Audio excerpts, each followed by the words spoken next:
Hello students, कैसे हैं आप लोग। आशा करता हूं आप सभी लोग एकदम अच्छे से होंगे, मन लगाकर पढ़ाई भी कर रहे होंगे। चलिए, तो आज आपको एक नए टॉपिक को पढ़ाते हैं। टॉपिक का नाम है आपका सीरीज एंड पैरेलल ग्रुपिंग। किसका? ऑफ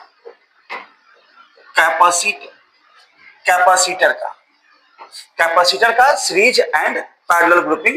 ये क्या होता है, किस प्रकार से होता है, इसमें कौन कौन से कंडीशंस है, उन सबों को आज हम लोग जानेंगे, उन सबों को हम लोग आज पढ़ेंगे।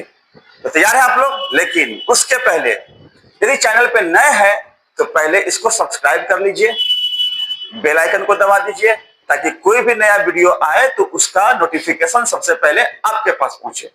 ठीक बात है। तो इन्हीं शुभकामनाओं के साथ हम लोग आज का टॉपिक शुरू करते हैं। आइए देखते हैं सबसे पहले क्या होता है सीरीज ग्रुपिंग। सीरीज ग्रुपिंग, और इसमें हम लोग जानते हैं सीरीज ग्रुपिंग में कि किस प्रकार से कनेक्शन होगा कैपेसिटर्स का। तो आइए देखते हैं, एक कैपेसिटर, दो कैपेसिटर, तीन कैपेसिटर। इन सबों को क्या किए ना, कुछ कैपेसिटर्स को ले लिए और एक ही तार से एक बैटरी के अक्रॉस जोड़ दिए। बैटरी का पोटेंशियल हो गया V, इसका कैपेसिटेंस मान लेते हैं C1 है, C2 है, C3 है। बैटरी से चार्ज निकला है स्मॉल q मान लेते हैं। तो एक ही तार है ना, तो सबका चार्ज क्या हो जाएगा? Q Q Q। लेकिन कैपेसिटेंस तो अलग अलग है।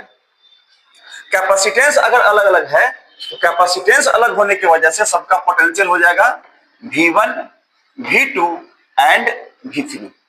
कोई दिक्कत यहां तक? कोई दिक्कत नहीं। चलिए, अब इतना अगर हो गया तो आगे बढ़िए और इसके बारे में बताइए। When the given capacitors are connected by a single wire through a battery or cell,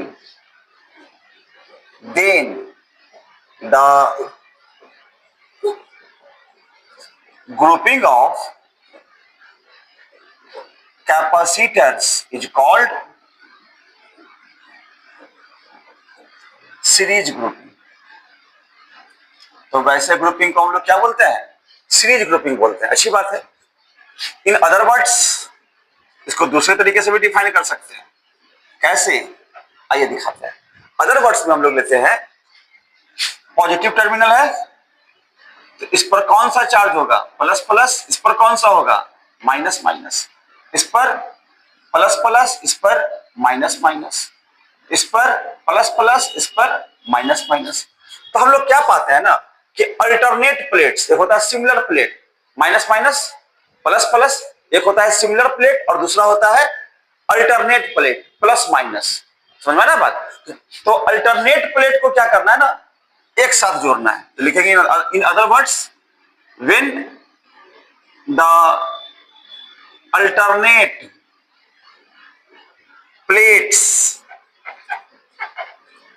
of a capacitor of the given capacitors are connected to each other। एक प्लस वाला एक माइनस वाला connected to each other, then the grouping of capacitors is called,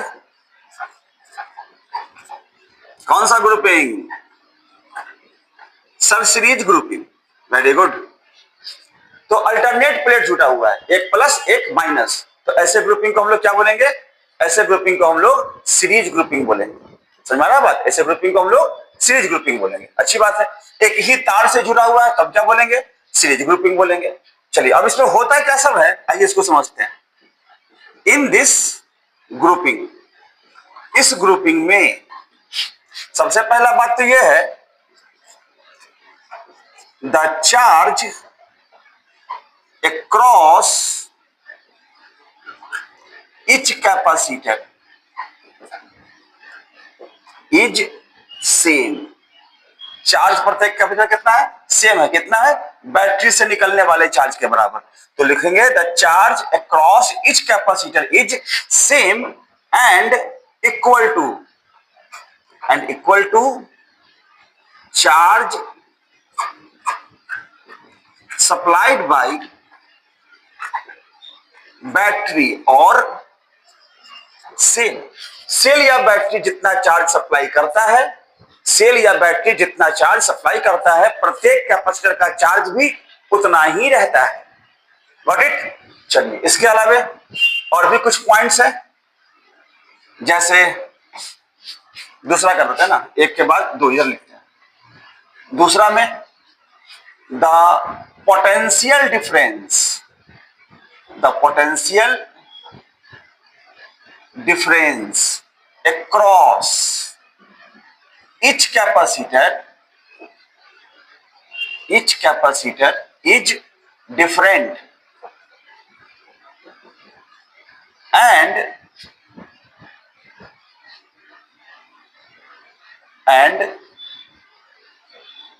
directly proportional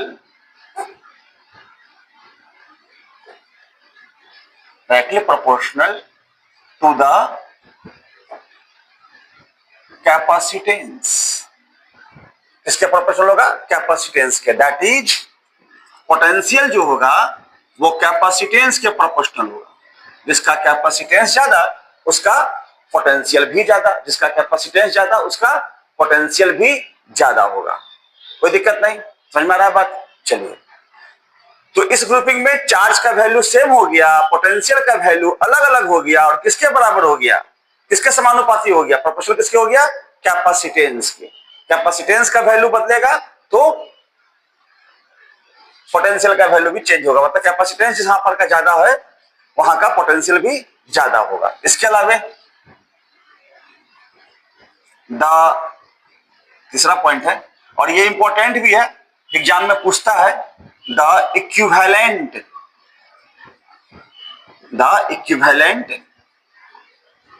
capacitance is given by.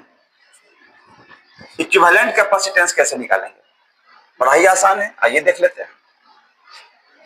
Equivalent capacitance के लिए हम लोग करते क्या है कि एक छोटा सा रफ पिक्चर बना लेते हैं। C1, C2, C3 प्रत्येक के क्रॉस है चार्ज Q। C1 है, C2 है, C3 है, प्रत्येक के क्रॉस कितना चार्ज है? Q, और प्रत्येक के क्रॉस पोटेंशियल है V1, V2, V3। लिखेंगे इस बात को, लेट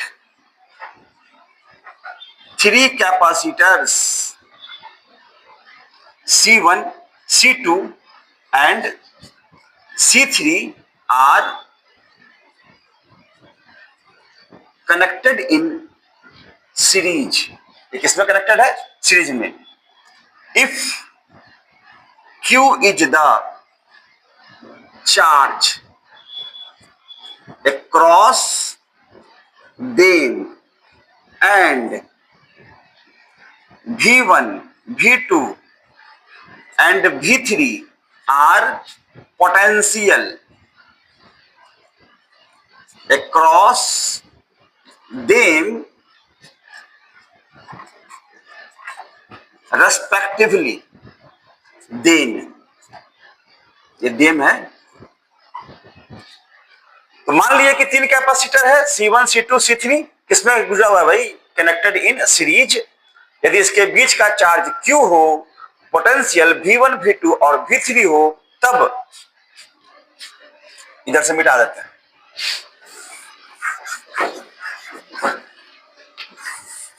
तो का काम खत्म।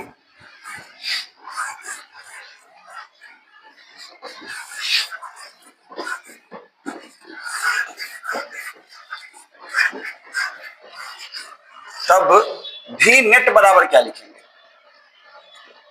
V नेट बराबर तो V1 plus V2 plus V3 हो जाता है। V नेट कितना हो जाता है? V1 plus V2 plus V3। V net क्या लिखेंगे? क्या होगा आपको? Q बराबर क्या लिखते हैं? C भी लिखते हैं ना, तो V बराबर क्या हो जाएगा? Q बटा C। इस लॉजिक से चार्ज तो सेम ही है, V नेट के जगह लिख सकते हैं Q बटा C इक्विवेलेंट।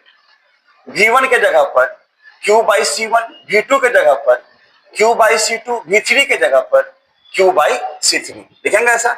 चलिए अब यदि हम लोग Q को कॉमन निकाल ले तो 1 by C1 plus 1 by C2 plus 1 by C3। क्या Q से Q को काट सकते हैं? तो 1 बाई C इक्विवेलेंट कितना आ गया? 1 by C1 plus 1 by C2 plus 1 by C3। इसको घेर लेंगे और बोलेंगे that is the reciprocal of equivalent capacitance. Reciprocal of equivalent capacitance is equal to the sum of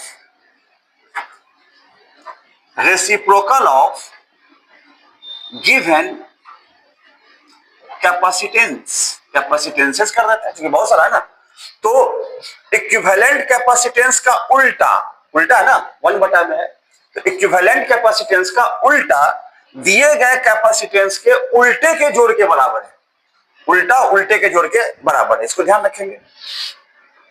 चलिए एग्जांपल में को समझते हैं इसको, कि मान लेते हैं अपने पास 1 2 3 1 फैराड 2 फैराड और 3 फैराड का 3 कैपेसिटर दिया गया है, तो इसका इक्विवेलेंट कितना होगा?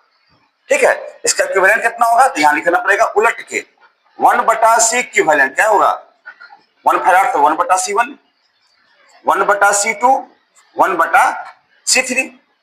एलसीएम लेंगे 6, तो 6 प्लस 3 प्लस 2 11 बाई 6। इसको उल्टा कर देंगे, उल्टा को अब सीधा कर देंगे ना, तो 6 बाई 11 फैराड। सही है ना? 6 का 6, 2 तिया 6, 3 दूना 6, 6 3 9 2 11, एलसीएम 3 दूना 6।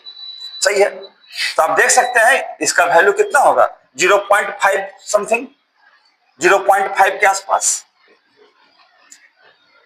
यानी कि यहां से एक लॉजिक निकलता है कि इक्विवेलेंट कैपेसिटेंस सबसे छोटे वाले कैपेसिटेंस से भी छोटा है। क्या? इक्विवेलेंट कैपेसिटेंस सबसे छोटे वाले कैपेसिटेंस से भी छोटा है। आइए, ये भी एक नियम ही है, इसको भी लिख लिया जाए। कपड़ा कहां चला गया?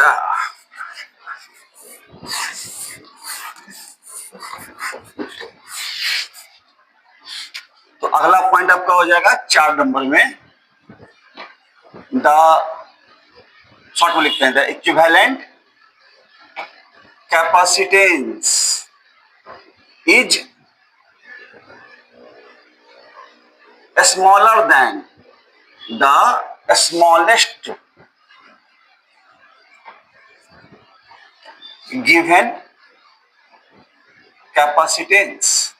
जो दिया गया सबसे छोटा कैपेसिटेंस है उससे भी छोटा हो जाएगा कौन? Equivalent capacitance. ठीक बात है। चलिए 5 नंबर में, फॉर एन डिफरेंट कैपेसिटेंसेस, एन को अलग अलग है, एन को अलग अलग है तो क्या लिखेंगे? 1 by C equivalent is equal to, तीनों को था ना, अभी एन को मान लिए, तो 1 by C1 plus 1 by C2 plus 1 by C3 plus बढ़ते चले जाएंगे कहां तक? 1 बटा Cn तक। तो 1 बटा C इक्विवेलेंट हो गया आपका समेशन ऑफ i बराबर 1 से लेके n तक, i बराबर 1 से लेके n तक 1 बटा Ci, यानी कि सबको उल्टा करके आप जोड़ दीजिए, उल्टा करके जोड़ते चल जाइएगा तो इक्विवेलेंट कैपेसिटेंस का वैल्यू आपको इजीली मिल जाएगा, कोई दिक्कत नहीं। इसी तरीके से दूसरे वाले का देखते हैं, फॉर 2 डिफरेंट कैपेसिटेंसेस या कैपेसिटर्स भी कह सकते थे। 1 बटा, ये इंपॉर्टेंट भी है, इसको ध्यान रखना है, 1/C इक्विवेलेंट कितना हो जाएगा, दुइयों का है ना, तो 1/C1 plus 1/C2, 1/C equivalent LCM लेंगे कितना, C1 C2, एलसीएम कितना हो जाएगा, C1 C2 ऊपर में चला जाएगा तो C1 प्लस C2। अब इस उल्टे को सीधा करने का है, इस उल्टा को क्या कर देना है, सीधा कर देना है। आइए सीधा करते हैं, तो C इक्विवेलेंट कितना हो जाएगा, C1 C2 बटा C1 प्लस C2। और ये फॉर्मूला बहुत ही काम देता है दूगो वाले का निकालने के लिए, इस फॉर्मूला को ध्यान रखेंगे, है ना। अब आइडेंटिकल वाले का भी देख लिया जाए, ये तो डिफरेंट वाले का था ना। अब एन आइडेंटिकल वाले को लेते हैं, सब नोटबुक लेके नोट करते चलिएगा भैया, बाद में नहीं कहिएगा सर ये छूट गया। फॉर एन आइडेंटिकल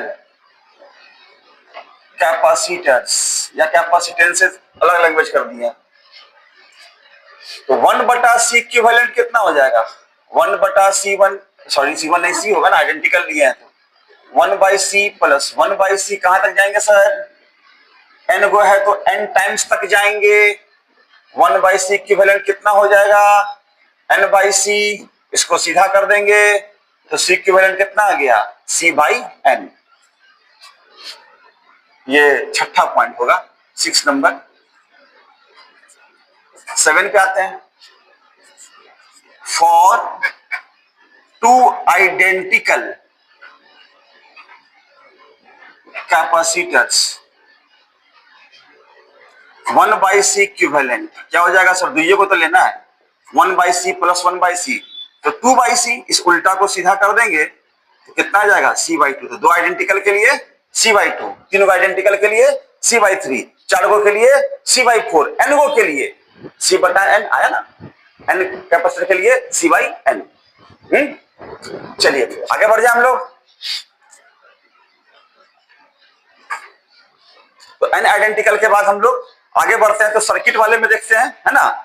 सर्किट वाले में क्या होगा, सर्किट वाले में आपको यहां पर सर्किट देगा और सर्किट के अकॉर्डिंग आप लोग को बनाना है। कैसे बनाना है, तो उसके पहले हम लोग एक लॉजिक को लिख लेते हैं, और लॉजिक ये कहता है कि द पोटेंशियल डिफरेंस और the energy stored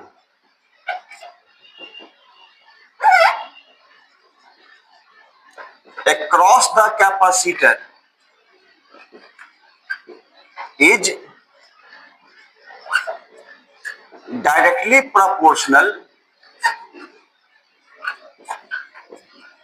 to the capacitance। तो कैपेसिटेंस के क्या होगा, वो डायरेक्टली प्रोपोर्शनल होगा। कौन, कैपेसिटर के अक्रॉस का पोटेंशियल, कैपेसिटर के अक्रॉस का एनर्जी स्टोर्ड। आप सीबीएस का लगाते हैं ना, ध्यान में होगा, हाँ, तो कैपेसिटेंस के क्या होगा, प्रोपोर्शनल होगा, दैट इज V1:V2:V3 ले ले अनुपात में, तो C1:C2:C3 आएगा। या एनर्जी का देख ले, U1:U2:U3 लेंगे तब भी आपका C1:C2:C3 ही आता है। बात समझ में आया। अब इसको आगे बढ़ते हैं और सर्किट पर देखते हैं कि ऐसा वाकई होता है क्या सर, इसलिए बोल रहा है। आइए इसको हम लोग सर्किट पर देखते हैं, डील करते हैं। मिट जा भैया, चलिए मिट गया। सर्किट पर देखने के लिए हम लोग करते हैं क्या, सर्किट वाला सवाल भी होता है इसमें, है ना। सर्किट वाले सवाल में आपको क्या करेगा, एक सर्किट दे देगा, दो कैपेसिटर से बना, और इसको V वोल्ट के बैटरी के साथ जोड़ देगा। जोड़ दिए, इसका है C1, इसका है C2, तो चार्ज निकलेगा Q, इसके अक्रॉस का पोटेंशियल मान लेते हैं V1, इसके अक्रॉस का मान लेते हैं V2, कोई दिक्कत नहीं। चलिए, तो स्टेप क्या कहता है, सबसे पहले आपको निकालना होगा हियर C इक्विवेलेंट बराबर कितना, दूगो है ना, सीरीज में है, तो दूगो का तो निकाले फॉर्मूला, मिट गया। जानते रहिएगा, यहां पर लिखे थे C1C2 by C1 plus C2। ये आप सबसे पहला काम करेंगे कि सर्किट में इक्विवेलेंट कैपेसिटेंस को निकाल लेंगे। अब the charge supplied by the battery और सेल इज Q बराबर C इक्विवेलेंट। ये फॉर्मूला है, Q बराबर C इक्विवेलेंट, ये हमेशा काम देगा।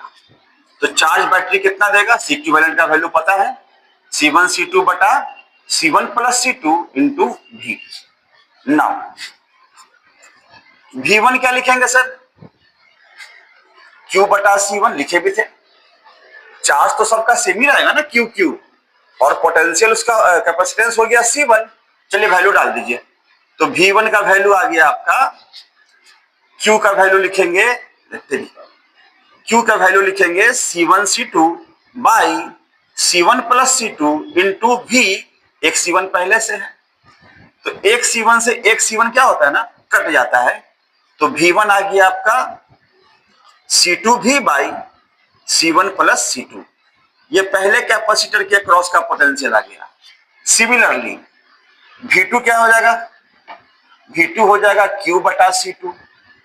Q का वैल्यू C1C2 बटा C1 plus C2 into V, और पहले से है C2। क्या C2 से C2 कट जाएगा, तो V2 कितना आ गया, C1V by C1 plus C2। ये दूसरे कैपेसिटर के क्रॉस का पोटेंशियल निकल गया। तो इस तरीके से हम लोग सर्किट वाले सवाल को भी डील करते हैं। चलिए अब आगे बढ़े।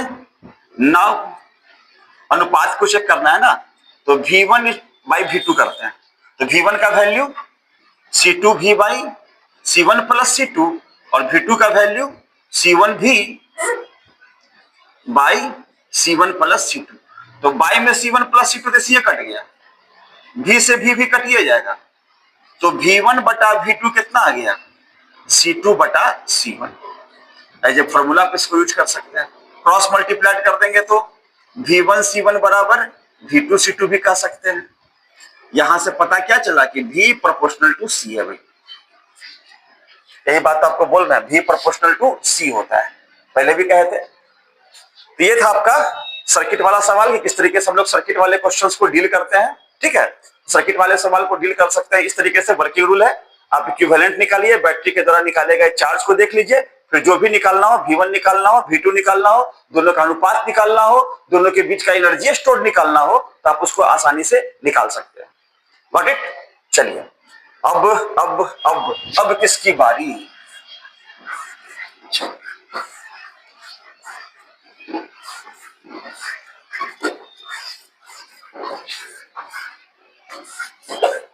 अब यहां से हम लोग बढ़ते हैं पैरेलल ग्रुपिंग पे। इसको पूरा मिटाते हैं, वीडियो रोक लिख लिए होइएगा आप लोग। चलो, ये पूरा का पूरा मिट गया।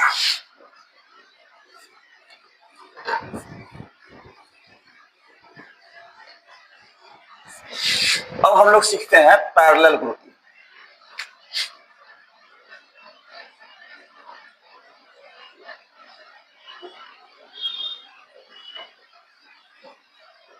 ये कैसा होता है, आइए इसके पिक्चर को देखा जाए। पैरेलल में होगा मतलब आमने सामने होगा, कुछ इस तरीके से।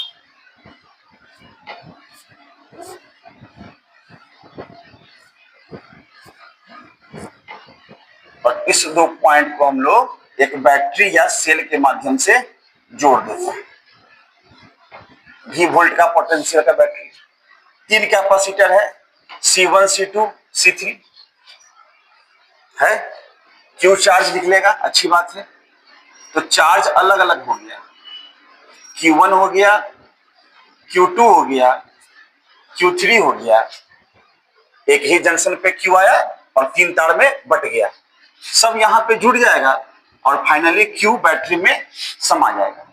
बट चूंकि कैपेसिटेंस अलग अलग है इस बार, तो potential V1 V2 V3 potential इस बार चेंज हो जाएगा। तो पहले तो यह पहचान में लेते हैं कि पैरेलल ग्रुपिंग होता कैसा है। इसको लिखेंगे सबसे पहले, when the given capacitors are connected by different wires, मतलब डिफरेंट पाथ के वायर से, रास्ता अलग अलग है, ठीक है ना। और इन्हें की मतलब एक कॉपर ले लीजिए, एल्यूमिनियम ले लीजिए, गोल्ड ले लीजिए, ऐसा नहीं, मतलब अलग अलग रास्ता वाला है ना, अलग अलग पाथ है, अलग अलग वायर्स के through, different wires through a battery और cell, then the grouping of capacitors is called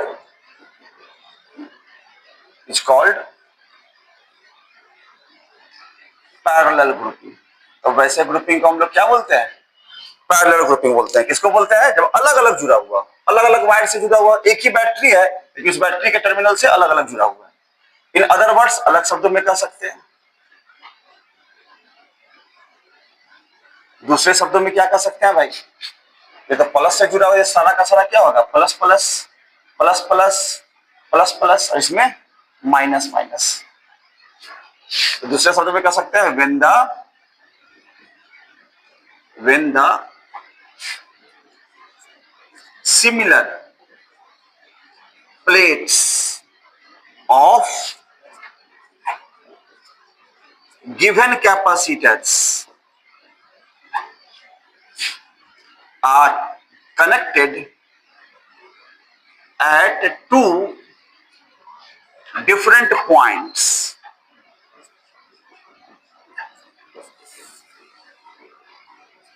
through a battery, then the grouping of capacitors is called parallel grouping. तो वैसे ग्रुपिंग को हम लोग क्या बोलते हैं, पैरेलल ग्रुपिंग बोलते हैं। समझ में आया। Similar plates, plus plus plus, एक पॉइंट मान लेते हैं ये वाला ए है, similar plates minus minus minus, ये पॉइंट मान लेते हैं बी है, दो अलग अलग पॉइंट्स पे जुड़ा हुआ है। अगर दो अलग अलग पॉइंट्स पे जुड़ा होगा तो ऐसा ग्रुपिंग क्या कहलाएगा, तो वैसा ग्रुपिंग पैरेलल ग्रुपिंग कहलाएगा। अलग अलग वायर से जुड़ा हुआ है तो भी कौन सा ग्रुपिंग, पैरेलल ग्रुपिंग। तो दोनों तरीके से समझ में आया। चलिए अब अगर समझ में आ गया हो तो इसको थोड़ा सा और पॉइंट वाइज देखते हैं कि इस ग्रुपिंग में होता क्या सब है। इन दिस ग्रुपिंग, इस ग्रुपिंग में आइए, first point, the potential across each capacitor is same and equal to the potential of battery और सेम। जितना पोटेंशियल बैटरी का होगा उतना ही पोटेंशियल, उल्टा लिखा गया, पोटेंशियल नहीं चार्ज, गलती बोला गया भाई, सॉरी, पिछला टॉपिक आ गया ख्याल में सीरीज वाले का। The charge across each capacitor is same and equal to the charge supplied by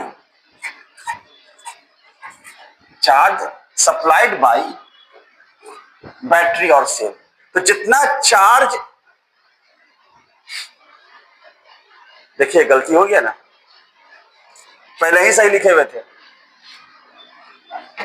potential सबका सेम होगा, आमने सामने है तो V1 V2 सब सीरीज वाला दिमाग में घुस रहा है। द चार्ज नहीं, द पोटेंशियल, पहले वाला ही सही लिखे थे, द पोटेंशियल, देखिए सब हंस रहा है। The potential across each capacitor is same and equal to the potential of, equal to the potential of battery और सेल। जितना पोटेंशियल बैटरी का होगा उतना ही पोटेंशियल प्रत्येक कैपेसिटर का होगा। किसमें, पैरेलल ग्रुपिंग में। पैरेलल ग्रुपिंग में जितना पोटेंशियल बैटरी का होता है उतना ही पोटेंशियल कैपेसिटर्स का भी होता है। कैपेसिटेंस अलग अलग होने की वजह से चार्ज अलग अलग हो ही गया ना, तो पोटेंशियल तो सेम होना ही होना है। पोटेंशियल सेम है तो चार्ज डिफरेंट। सीरीज वाले का चार्ज सेम था तो पोटेंशियल डिफरेंट, है ना।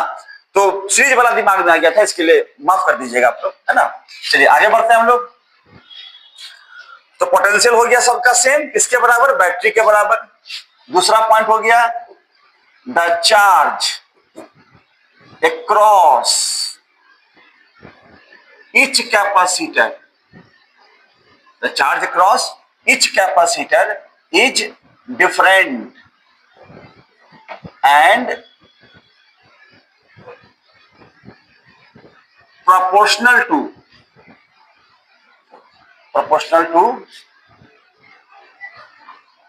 1/c, that is q proportional to 1/c।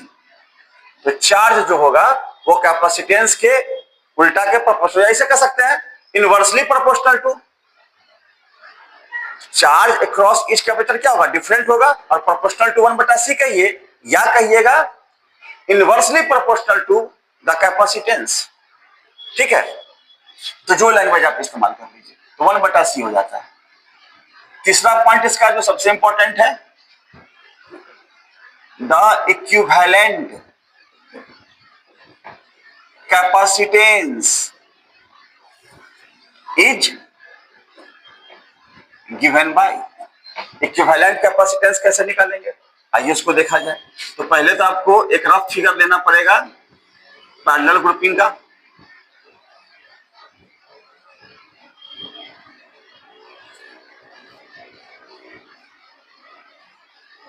C1 है, C2 है, C3 है। एक रफ फिगर ले लिए। रफ फिगर लेने के बाद सबसे चार्ज निकाल दीजिए, Q1, Q2, Q3, और पोटेंशियल तो भी होगा ही इसका। लिखते हैं let 3 capacitors having capacitance C1, C2 and C3 are connected in parallel if V is the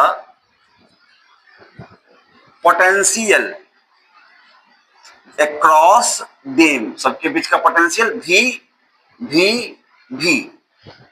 them, and Q1, Q2 and Q3 are the charges across them, then इतना language ले लेंगे हम लोग। इतना लैंग्वेज लेने के बाद इधर से मिटा दे,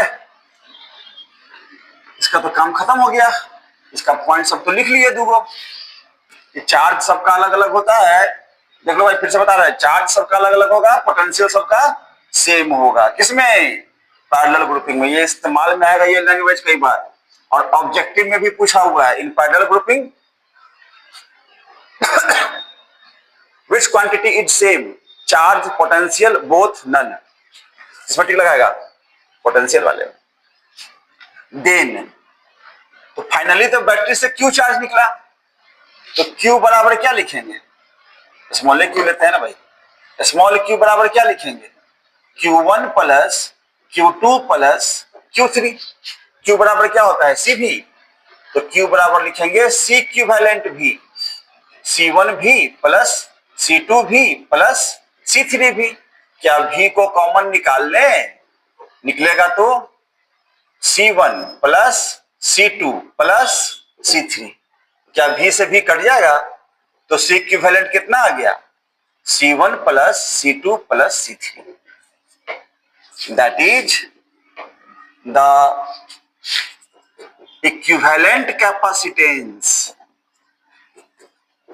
is equal to the sum of given capacitances। तो जो अलग अलग कैपेसिटेंस दिया हुआ है उन सबों के जोड़ के बराबर होगा, जो अलग अलग दिया हुआ है उसके जोड़ के बराबर होगा। दिक्कत है? नहीं दिक्कत, इतना आसान सा बात है सर, एग्जाम्पल से समझ लेते हैं। एक बार 3 कैपेसिटर है,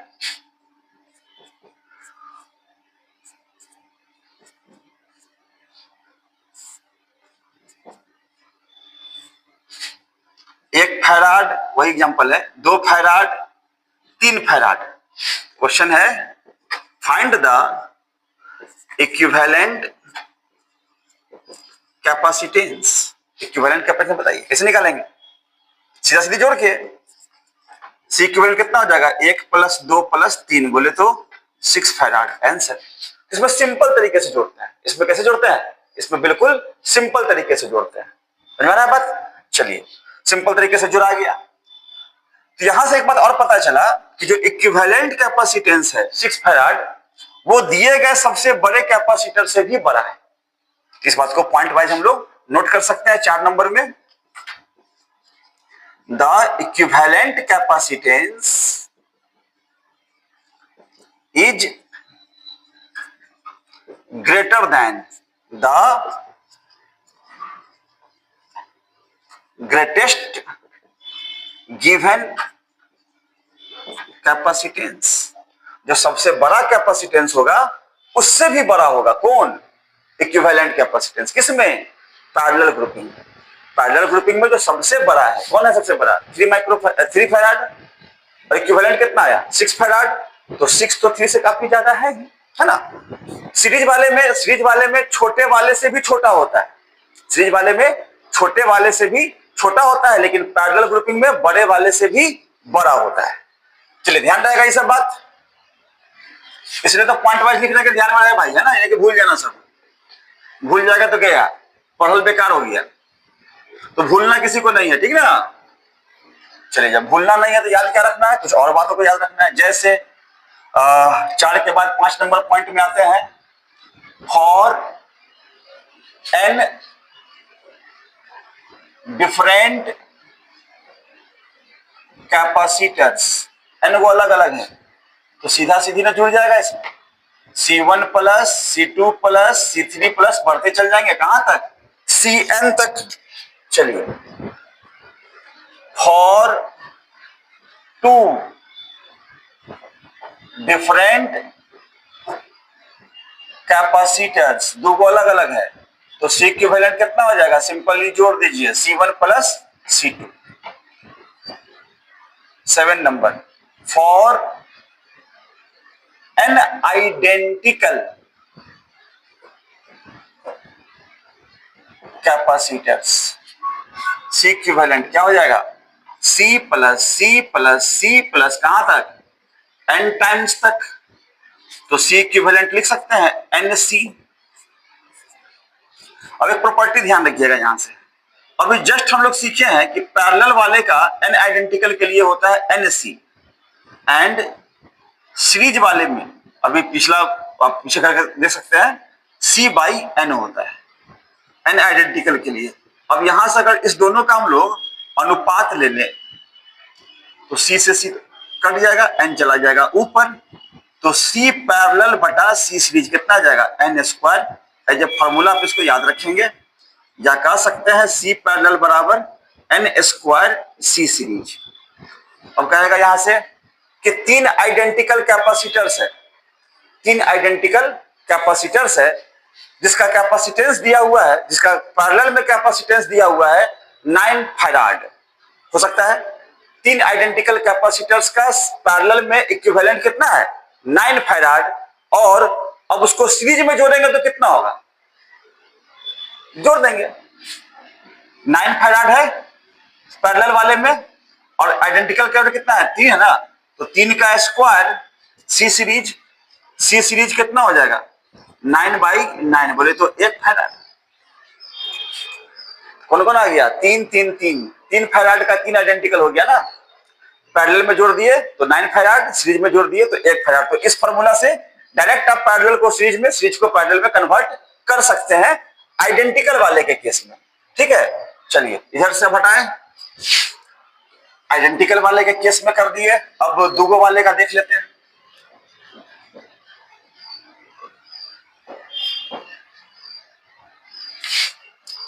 फॉर टू आइडेंटिकल कैपेसिटर्स, दो आइडेंटिकल कैपेसिटर्स के लिए सी इक्विवेलेंट कितना हो जाएगा भाई, सी प्लस सी, तो सी इक्विवेलेंट हो गया 2C। तो दो आइडेंटिकल वाले के लिए 2C, तीन गो वाले के लिए 3C, चार गो वाले के लिए 4C, n गो वाले के लिए NC। समझ में आया बात? चलिए आगे बढ़ जाए हम लोग।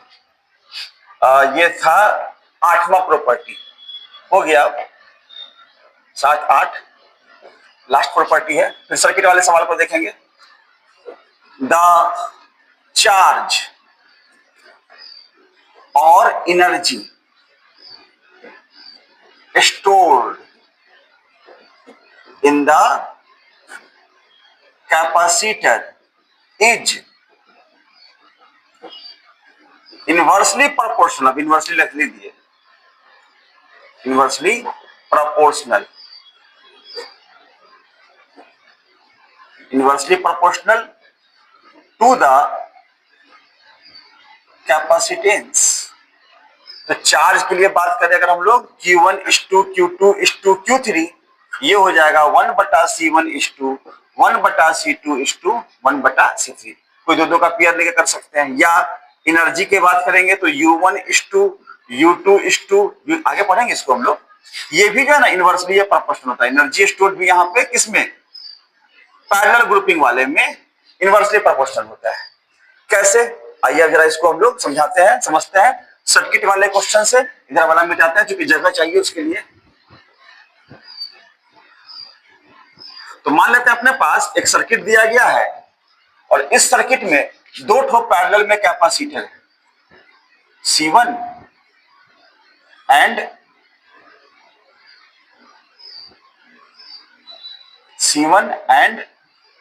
C2। इसको क्या किया ना हम लोग, एक बैटरी के साथ जोड़ दिए।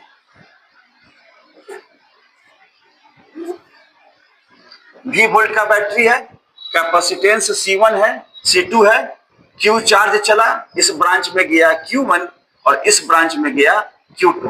पोटेंशियल तो V होगा ही दोनों का। चलिए इतना बात क्लियर है। तो स्टेप क्या सिखाए थे, सबसे पहले निकालना होता है C इक्विवेलेंट। ये क्या नहीं होगा सर, क्योंकि पैरेलल में है तो सिंपली जोड़ देंगे C1 प्लस C2। पैरेलल में तो क्या करेंगे, सिंपली जोड़ देंगे, कितना, C1 प्लस C2। अच्छी बात है। अब लिखते हैं चार्ज सप्लाइड बाय बैटरी और सेल इज Q बराबर C इक्विवेलेंट भी, Q बराबर C equivalent C1 plus C2 into V। Now अब यहां से देखिए, हमको निकालना है पहले कैपेसिटर के क्रॉस का चार्ज। Q1 बराबर क्या लिखेंगे, C1 भी, और V यहां से हम लोग निकाल सकते हैं Q बटा C1 प्लस C2। तो Q1 कितना आ गया, C1 Q बटा C1 प्लस C2। ये पहले कैपेसिटर के क्रॉस का चार्ज हो गया, ये कॉमन पोटेंशियल हो गया सबका। तो सर्किट में ही सब पूछेगा आपसे। ऑल्सो दूसरे कैपेसिटर के क्रॉस का चार्ज कितना हो जाएगा, C2 भी, यहां से C2 भी के जगह पे लिख सकते हैं Q by C1 plus C2। तो Q2 कितना आ गया, C2 Q by C1 plus C2। अब यहां से क्या करते हैं, अनुपात ले लेते हैं, टेकिंग रेशियो। अनुपात लेंगे तो Q1 कितना हो जाएगा, C1 Q बटा, यहां लिख लेते हैं ना, तो Q1 हो जाएगा C1 Q बटा C1 प्लस C2 और Q2 हो गया आपका C2 Q बटा C1 प्लस C2 जो वैल्यू है। तो बटा में तो C1 प्लस C2 कट ही गया, Q भी कट ही गया, तो Q1 बटा Q2 बराबर C1 बटा C2 क्या लिख सकते हैं, या क्या लिख सकते हैं Q1 C2 बराबर Q2 C1, Q2 C1। यहां से क्या पता चलता है कि Q जो है वो इनवर्सली प्रोपोर्शनल है या प्रोपोर्शनल है 1/C के। तो जो लैंग्वेज आप इस्तेमाल कर लीजिए तो यहां पे आपका चेकआउट हो जाता है। समझ में आया बात? चलिए यही सब कुछ प्रॉपर्टीज है। अब इसके ऊपर हम लोग वीडियो बनाएंगे जिसमें अलग अलग मेथड से इक्विवेलेंट कैपेसिटेंस निकालना सीखेंगे। सीरीज में होगा, सीरीज पैरेलल मेथड होगा, शॉर्ट सर्किटिंग मेथड होगा, बैलेंस व्हीटस्टोन ब्रिज का कॉन्सेप्ट होगा, सर्किट मेथड होगा, फिर डाइलेक्ट्रिक्स के बारे में जानेंगे, डाइलेक्ट्रिक को भर भर के हम लोग कैपेसिटेंस निकालना सीखेंगे वगैरह वगैरह। तो है कॉन्सेप्चुअल चैप्टर तो है ही ये वाला, और लंबा भी है, और इसका वीडियो भी बड़ा बड़ा ही बनता है, छोटा छोटा तो बनता नहीं है आधे घंटे का। तो फिर भी बने रहिए और देखिए, वीडियो को देखने से आपका कॉन्सेप्ट वॉश हो जाता है, वन शॉट टाइप से आप इसको ट्रीट कर सकते हैं, इस पूरे टॉपिक को, सीरीज एंड पैरेलल वाले को, है ना। और मन लगा के पढ़िए, है ना। चलिए तो फिर हम लोग मिलते हैं अगले वीडियो में, लेकिन उसके पहले फिर से अपील है, यदि चैनल पे नए हैं तो इसको सब्सक्राइब कर लीजिए, सब्सक्राइब कर चुके हैं तो बेल अपने दोस्तों को रिकमेंड कीजिए, शेयर कर दीजिए, और साथ ही साथ लाइक और कमेंट करना ना भूलिए, क्योंकि वही तो फीस है, और आप लोग टाइम पे अपना फीस दिया कीजिए भाई, है ना। लाइक और कमेंट करना है मतलब करना है, ठीक है। तो इन्हीं शुभकामनाओं के साथ हम लोग फिर मिलते हैं अगले वीडियो में, तब तक के लिए धन्यवाद।